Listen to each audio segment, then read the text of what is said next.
बाबा Venga और नास्टाडमस की भविष्यवाणियां लोगों के बीच में हमेशा से कौतूहल पैदा करती रही है। इनके कई डरावने दावे बाद में सच साबित हुए हैं और दुनिया को हिला कर रख दिया है। अब ऐसी ही एक नई सिरहन पैदा करने वाली भविष्यवाणी जापान के मशहूर कलाकार और भविष्यवक्ता येरो तसुकी ने करी है। जापान के बाबा वेगा के नाम से मशहूर रयो के मुताबिक जुलाई 2025 तक दुनिया में एक और विनाशकारी आपदा आ सकती है, जो अब तक के सबसे भयावह संकटों में से एक होगी। रयो की कई भविष्यवाणी से पहले भी सच हो चुकी है और यही कारण है कि उनकी चेतावनी को हल्के में नहीं लिया जा सकता।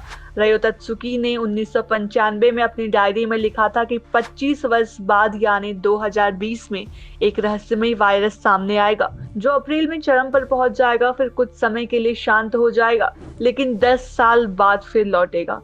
उनकी इस भविष्यवाणी में तब लोगों ने ध्यान नहीं खींचा, लेकिन 2020 में जब कोविड-19 महामारी के वैश्विक फैलाव के बाद इसको लेकर चर्चा तेज हो गई। रयो ने कई पुराने पूर्वानुमान बाद में सच साबित हो चुके हैं। 1991 में उन्होंने फ्रेडी मर्करी की मौत की भविष्यवाणी की थी, जो कुछ महीनों बाद एड्स से चल बसे। 1995 में उन्होंने भूकंप का सपना देखा था, जो जापान के कोबे शहर में 6000 से ज्यादा लोगों की जान लेने वाले भूकंप के रूप में सामने आया। अब रयो की डायरी में दर्ज नई भविष्यवाणी ने दुनिया को एक बार फिर से सचेत कर दिया है। उनके मुताबिक जुलाई 2025 के आसपास दुनिया के में एक और विनाशकारी संकट का सामना कर सकती है।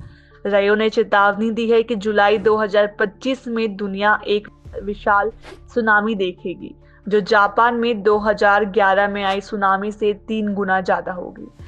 उन्होंने यह भी भविष्यवाणी की कि यह प्राकृतिक आपदा न केवल जापान को प्रभावित करेगी, बल्कि फिलीपींस, ताइवान, इंडोनेशिया और अन्य स्थानों को भी प्रभावित करेगी।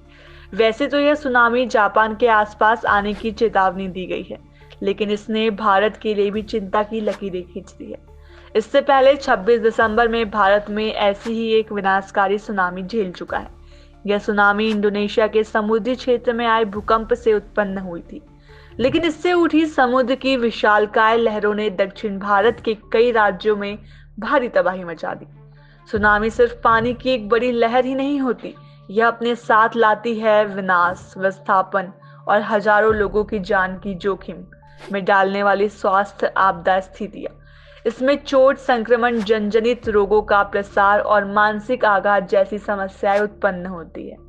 ऐसे में भारत सहित कई अन्य देशों के लिए अब वक्त आ गया है कि वह न केवल आपातकालीन दवाएं, संस्थाएं जुटाए, बल्कि प्रशिक्षित स्टाफ और मजबूत इंफ्रास्ट्रक्चर और लचीली प्रक्रियाएं योजना भी तैयार रखे। भले ही कोई भविष्यवाणियों को अंधविश्वास माने या संयोग, लेकिन अगर इतिहास में हमें कुछ सिखाया है तो वो है सावधानी ही सबसे बड़ी सुरक्षा है। रेयो तत्सुकी की चेतावनी को नजरअंदाज करना आसान है, पर दुनिया को अगर अगली आपदा से खुद को बचाना है तो आज से ही तैयारी शुरू करनी होगी।